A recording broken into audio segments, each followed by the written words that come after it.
www.ogskiradio.com. Let's vibe to this shit real quick. See. Go ahead and introduce yourself, man. What's up? It's just a bunch of samples, man. A bunch of random shit you find online. You got these websites now where you can just like, they have folders and folders of samples, man. You just download that and just do what you want to them, you know? Yeah. Go ahead.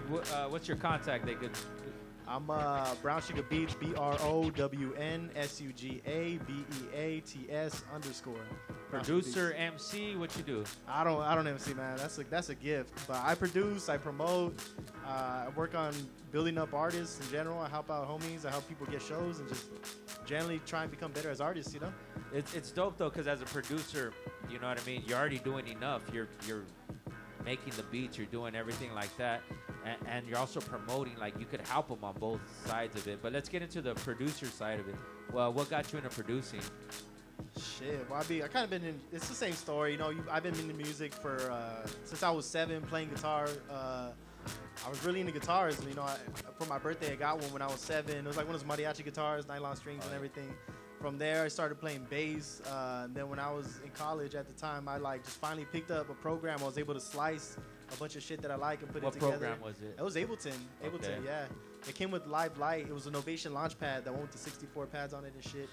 Okay. Came with Ableton Light. Shit was hella complicated until I finally got the hang of it. And I was like, oh, I see now. Like, do you still fuck with that, or you moved on? Yeah. Oh yeah. Yeah. Well, actually, I went from Machine. You know, Machine. Okay, Native Instruments. I sold that and my 404. I had a 404 too, and I got the MPC Live. So that's what I'm rocking with right now. Then I bounce out the stems, and I'm learning Pro Tools now so I can record, and that's industry standard. So yes, sir. I'm moving, but Ableton, yeah, I chop slice. That's where I slice my samples in. So that shit. What's that playing in the back right there? It sounds like a marimba. It was a marimba loop that I pitched down. There's some plugs. Right, the drums I program myself, so that's individual. I don't have like drum sets that come pre-assembled. Like I get my hi-hats, I get my kick, my snare, and I play it out and bang it out. And it's on loop. And then from there, I usually show people loops. When I work with artists, I show them loops, and I see if they like the vibe at first. And then when they're ready to record, I track it out. I give them an intro, verse, bridge, you know, like verse stops, reverses, all that shit to kind of like help them. Who are some of the artists you work with as a producer? Nothing released yet. I'm working with a homie I actually met in college, Mirage, and he was actually started off as a spoken word artist. So he's kind of working his way over into like being like a musical artist. So I'm helping him get kind of like, you know, the rhythm and the feel for like releasing shit, and it's fairly new. I don't have anything out there. When like working with him, is it hard because you're programming and everything? Is it hard to get him to write the beat because he's like a spoken word artist? Well, he's been a big fan of music, so you know, you sing along your favorite songs and stuff. Like, you know, he has a rhythm, but there's something about like recording and etiquette. You know, like depending on how far along they are as an artist, like like speaking up or standing up straight when you're spitting, so you get that clear sound, or like not being too breathy, or like counting bars, or like. Where did you learn it? Where did I learn it? I've been playing music since I was 7, man. And besides that, it's just I did everything music, man. I was in choir at some point. I used to do like performances, like I was in theater and shit, like everything, like anything musical, man. I was like really into it, like dancing, anything. It was all about music. So what you're producing now is all hip hop or other genres? Yeah, it's all hip hop. I'm trying to venture more into R&B, but that is like another muscle, man. Like you have hip hop beats, you know, you're used to setting your drums a certain way. Then you get into R&B, and it's like, oh shit, like you gotta space it out and feel that shit, you know. But what is it just because of the challenge? Because like fools will be dope. You know what I mean? Sampling hip hop and shit. That's you right there too, right? Yeah, that's me. That's me. So I mean, but then why R&B? Like, is it because it's a challenge though? Like, it's harder and shit. I gotta do it.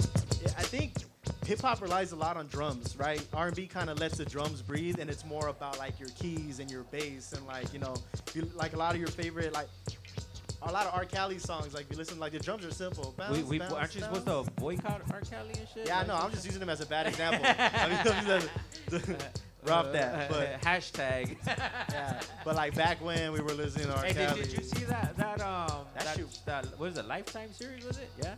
Did you saw it? I saw. You believe all of it? I seen 2 episodes. I think if that many people are coming forward about it, bro, you have to have done something. Like, that's not just somebody making something up. Like, you had detailed accounts and like, I don't know if they had police reports. Did they have police reports? Yeah, they kind of shit. That's way too many people on it. I think you did it. Like, there's no way. Oh. At Brown Suga Beats _ Yeah, shit. If you disagree. Nah, I'm just tripping out on that shit. But yeah, go ahead. R. Kelly, your favorite artist of all time. Nah, that's not what I said. That's where people fucking chop that and be like, oh, did you know that Brown Suga Beats 5 years ago supported R. Kelly? Like, strictly solely influenced by his shit. He was a producer too, though. He produced a lot of his songs. But. Yeah, what was the one that I think it kind of threw me? I was like, man, it was just like some super like pop song that he did. I didn't know he had wrote it and shit like that. Well, he worked with Aaliyah for a while too. Like that. I'm not sure who else he produced. Yeah, look it up, I guess, but don't support him. Yeah, no. I'll use Rick James as an example. He's a producer artist too. Yeah, Rick James. The great. It's way better. So then, as a producer, what's something like? Because obviously you want artists to reach out to you to work. What's one thing you want them to know before they work with you? Like, what? Come ready to work. I'm not here to fucking do all your work for you. Come ready to work. Match my effort. Like, if I'm gonna be in the studio or if I'm gonna be mixing your beat, like putting money and time and effort into like mixing and mastering a project, like, be ready to work. That's all. Like, and that's not just like the recording side of it, but are we both pushing your album? Are we both like going in on this music? I think that more nowadays means more than anything, like the online presence. I mean, yes, and I'm the flip side of it because I still do believe in street promo. I do. I just think that interaction more than anything that helps. But like the online is way more. It's just more people you wouldn't meet. You know what I mean?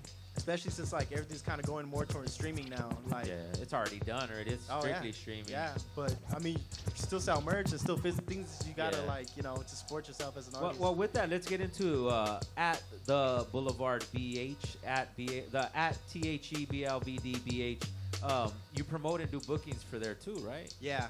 So I'm starting to throw shows there, fill out our calendar, get people there in the bar, and I'm doing it mainly to like build a community around music, so people like are able to go there and network and like hang out with other people that do music and just.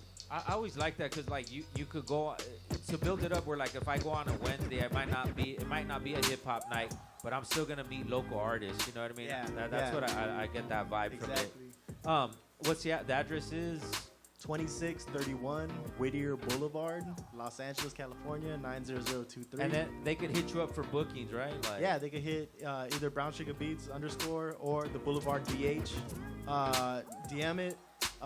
We have promoters on both DMs that are like, me, and then we have other promoters that promote at the Boulevard too. That like we just kind of pass people on to each other. Like, if people want to do rock, I pass it on to people that book rock shows. You know, people do hip hop, they pass them on to me. So yeah, it's a beer bar, live music daily. You got micheladas, mangoñadas, all that, everything. You guys will roll through any day open. Once again, it's 2631 Whittier Boulevard. Yeah, make sure it's 2631 Whittier Boulevard. There's actually another boulevard.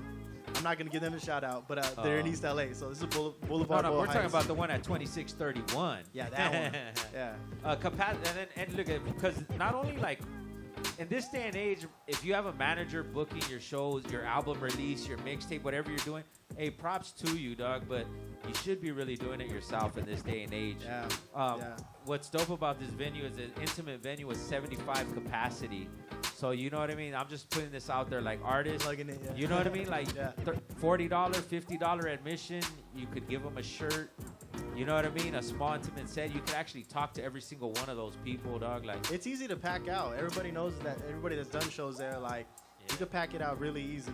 I think we're packed like right now on a is it Thursday? Yeah. Like, well, Thursday's Thursday, but like Monday, Tuesday shows have been actually getting pretty packed now. So 21 and over, you can hit up at Brown Suga Beats _ for all that. It's pretty dope. Do you offer like a package as a producer? Like, hey, look, we'll produce this album. We'll have the album release here. Do you do that already? Well, I think for the most part, I was trying to work on my like making beat skills. You know what I mean? Like just getting better at that, trying to make the beats pop like from the start. And then now it's kind of like where I'm starting to venture out and starting to like help build people up. So now it's like, okay, cool. Do you want to do a project? Okay, well, do you want to do a live performance? Do you want to do a release? Like, I know people that do merch. I know people that print shirts. I know people that print stickers. Like, even if I can't do it, at least I can pass them on to people that do, and it helps everybody out. You know? One of the events you do is Bars at the Boulevard. Let them know about that.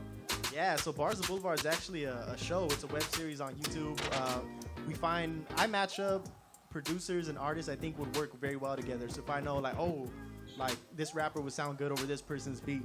So it's a lot of FaceTime, like it's on camera and everything. So we're kind of like presenting them to people, and they do freestyle sessions where the producer will play the beat and we'll record it live. So the producer will play the beat and the artist will either spit a written or spit a freestyle on it, and then we just like edit it, and it's like interview, freestyle, interview, freestyle, interview. Then at the end, our director, Keanu Munoz, a Big K film label, he does a music video for them. And so it's kind of like a whole like package or like presenting. Who are some of the artists you featured on that? We've had from episode 1 to we're on episode 5 right now. We had Mezcalito, we had John Anthony, Century Symbol from New York. We've had Third Person on there. We had Malen. We have a group called Goodies. They're from like Montebello. Come on, and I'm trying to. The last one's a surprise before we put it out on the finale. We want to make sure we like. That'll be July 14th, right? Yeah, July 14th is a season finale. So this is our first season actually. We had a pilot episode. We're trying to close out our first season and do a live taping of it. So it's a live event where we record it with a live audience, and it's also somewhat like a rap party for everybody that comes back. Like give them food, beer, all that. Thank you for your time. Give them the contact one more time. Brown Suga Beats, BROWNSUGA BEATS _. And then all the instrumentals in the background. Who is that, man? That was Brown Suga Beats. That's samples, man. Different times in my life, man. Over the past year and a half, 2 years, 3 years. I've been doing it for 4 years, but these are really recent. Word up. So, yeah. OG Husky Radio. Stay posted. More to this. Thank you so much.